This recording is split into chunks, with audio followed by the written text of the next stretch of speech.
Hello అందరికీ. ఈరోజు thumbnail చూసి మీకే అర్థమై ఉంటుంది సండే మా ఇంట్లో ముచ్చట్లు. సో ఈరోజు మేమైతే టిఫిన్ కింద కొంచెం స్పెషల్గా ఇడ్లీ విత్ చికెన్ చేసుకున్నాం. ఇడ్లీ విత్ చికెన్ స్పెషల్ ఏంటి అనుకోవచ్చు. మ్యాక్సిమం మేము అసలు ఇడ్లీతో నార్మల్గా చట్నీతోనే సర్వ్ చేసుకుంటాం. ఇలా చికెన్తో ఫస్ట్ టైం ట్రై చేశాను.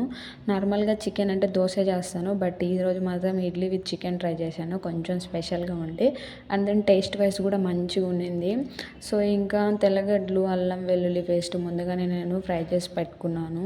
సో ఇక్కడ ఏంటంటే ఆనియన్, టమాటో, పుదీనా, కొత్తిమీర, కర్రీ లీవ్స్, పచ్చిమిర్చి కొంచెం చిన్న చిన్నగా కట్ చేసి పెట్టుకున్నాను.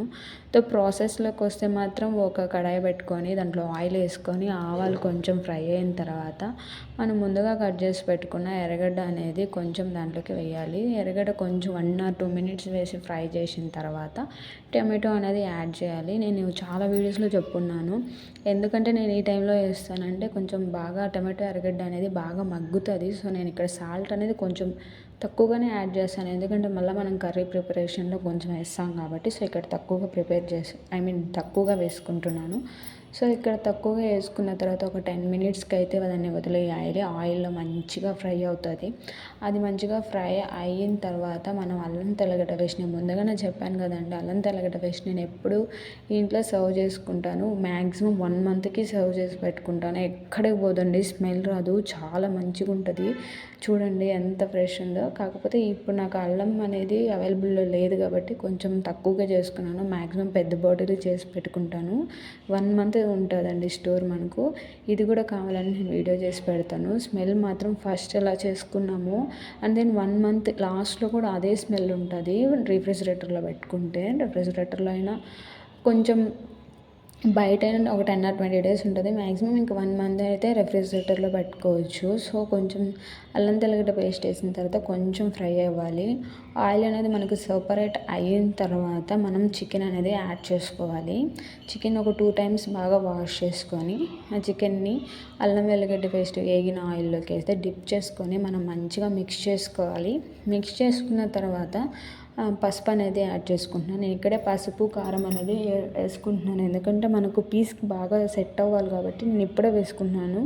సో కారం అనేది మీ టేస్ట్కి తగ్గట్లు వేసుకోండి. మాది కారం కొన్నది కదండి, మేము న్యాచురల్గా ఆడిచ్చి పెట్టుకున్నాను.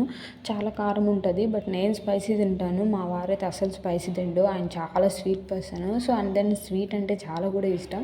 సో ఆయన ఎక్కువ స్పైసీ అనేది ప్రిఫర్ చేయడు. సో నేను ఇక్కడ కారం చాలా తక్కువ వేస్తాను మ్యాక్సిమం.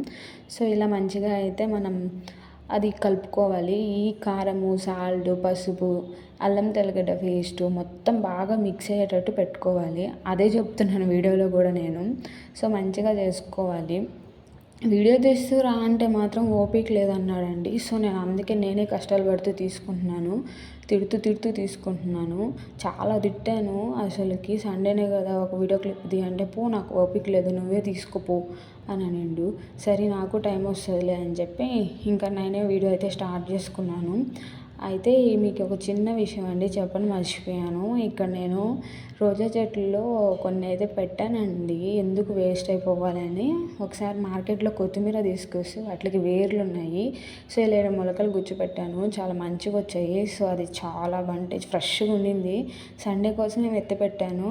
ఇంకా కట్ చేస్తున్నాం కదా అని మీకు ఒక వీడియో కూడా తీసి క్లిప్ యాడ్ చేశాను. చాలా ఫ్రెష్ ఉండింది, నాకు చాలా హ్యాపీ అనింది. ఇట్లా కూడా కొత్తిమీర పెంచొచ్చా అంటే, అట్లా రోజా చెట్టుకైతే ఏం ఎఫెక్ట్ లేదండి, ఎందుకంటే వాటరే కదా, మనం ఏం పెస్టిసైడ్స్ వేయలేదు కాబట్టి కొత్తిమీర బాగా గ్రో అయింది. అలానే రోజా చెట్టు కూడా బాగా గ్రో అయింది. ఇంక ఇదండి స్ప్రింగ్ ఆనియన్స్. అసలుకి ఇది చాలా మిరాకిల్.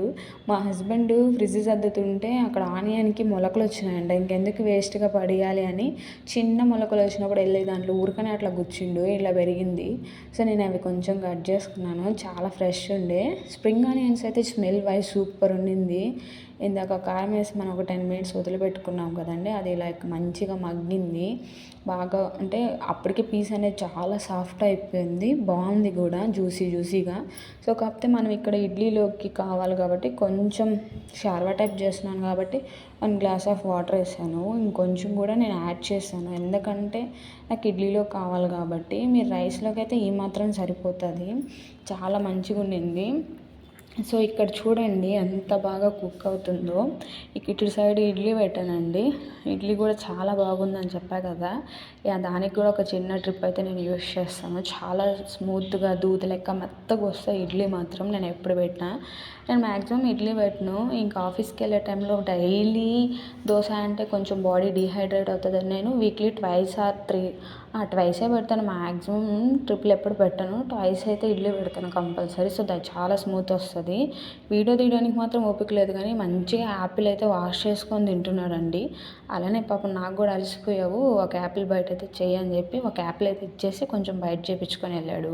సో నేను కూడా ఇచ్చిండు కదా అని చెప్పి యాపిల్ లోనే వేస్తూ అంటే అప్పటికే 10 అయిపోయింది.